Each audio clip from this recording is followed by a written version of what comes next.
All right, for the first time in about 4 months, I'm finally uploading on my main channel rather than the backup channel Lakey 1.1. So so we come coming out the bye, we pick up an upset win over the Rams in SoFi. Um, Now I thought for sure that we were gonna get blown the fuck out. I really did, even after hearing about the Rams running backs both being out with injury, and not to mention the fact that we have for the most part struggled on the West Coast, but this year that's been rather the opposite. Because if anything, both of because if anything, we played our best football on the West Coast so far this season. Normally you don't see that, but that's been the case in 2023. Now look, it was still very sloppy on many occasions. And now Kenny Pickett was definitely short on the quarterback sneak towards the end of the game. I agree. But the thing is, like, the Rams, they had their chances to put this game away, especially when they were up 17-10 and driving down the field, only for their kicker to miss their third kick of the game, with it also being their second missed field goal of the game. So now, much like 2 weeks ago, the Rams, the Rams having miscues pretty much gave us a chance to get back in this game. Just like how the Ravens had all those drop passes, and of course the fumble and the Joey Porter Jr. interception in the end zone. Because if it wasn't for that, we would have got blown out. But unlike that game, however, this game I would say looked a bit less of a fluke win than 2 weeks ago. And you see, I say that because for as sloppy of a game that this was from both teams, it's not like the Rams dropped a couple of touchdown passes like the Ravens did a couple of weeks ago. Now, yeah, Sean McVay towards the end, him being an idiot using all three of his timeouts right before the 2-minute warning was also a big reason why we were able to pull this win off, because if he didn't use all of his timeouts like an idiot, he could have challenged that QB sneak where Kenny Pickett was clear as day short of the mark of game. And now, yeah, I mean, it's not like you can guarantee that the Rams would have gone down the field for a touchdown. But if Sean McVay wasn't such an idiot and actually managed his timeouts right, like an NFL head coach should be able to, we wouldn't have we wouldn't have been able to just kneel on the ball so easily, right when that 2-minute warning hit. And while this was one of the better showings on offense for us, not just for this season, but pretty much for most of Matt Canada's tenure with us. But it's also, but even then, it's like, yeah. But even with all of that, the offense took until the fourth quarter to get going. And right when the fourth quarter comes, after the first 3 quarters, they were pretty much sleeping for the most part.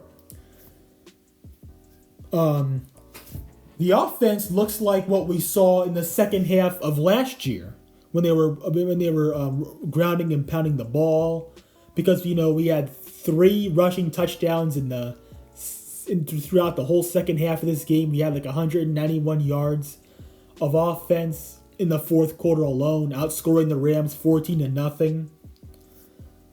And now let me get on this as well, because Deontay Johnson and George Pickens, their stupid asses, lacked discipline and had to get in players' faces, run their mouths in their faces, and taunt with the shh. It's like, what the fuck?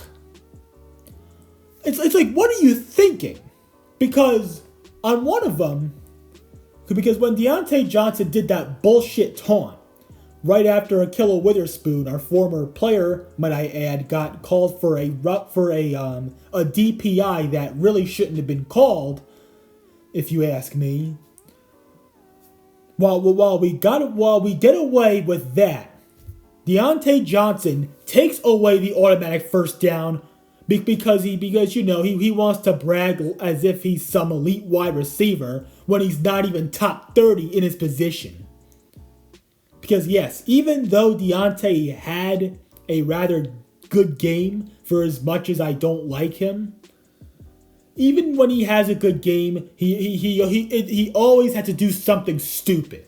If it's not running backwards, if it's not dropping the ball, it has to be some stupid ass taunt penalty to where this idiot acts like he's an elite wide receiver when he's not. He is the most overrated offensive player in the game that doesn't play quarterback. And the fact that Mike Dumlin had to walk over to both of them early in the game, where George Pickens had that stupid ass blindside block that took away the big gain by Johnson, where he of course low-key ran backwards for the god knows how many frickin' time. What does Mike Dumlin do? Instead of getting in their faces about it, especially like he should have when Deontay Johnson had his dumbass penalty being a taunt late in the game, Mike Dumlin has to play buddy with everybody and say, and he had to frickin' nut hug Deontay Johnson and George Pickens to try and discipline them. Nut hugging and coddling is not how you discipline your players. It's not. You have to get in their faces and yell at them. That's what you gotta do, Dumlin. But of course, lack of discipline almost cost us this game. Because, look, I don't care what the AFC playoff picture says. Don't let any of that fool you. Because I don't care if we're 4-2. I don't care if we're the 5th seed in the AFC as of right now, looking at the AFC playoff picture. I don't care if we're on a 2-game win streak. I don't care if we're 2-0 in the division. I don't care if we stand in second place in the division. Because the fact of the matter is, it's not like this team solved everything over one good quarter of football. It's not like that. Because, let's not forget, the last time this team had a 2-game win streak, coming off a West Coast win, with confidence heading into that game against Houston, what did we do? We got bitch smacked by them, looking totally unprepared for the Texans as they murked us 30-6.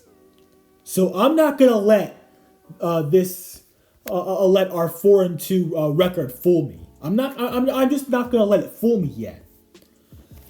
Because at the end of the day, yeah, we've pulled off 4 close wins, but in both of our losses, we have been blown the fuck out.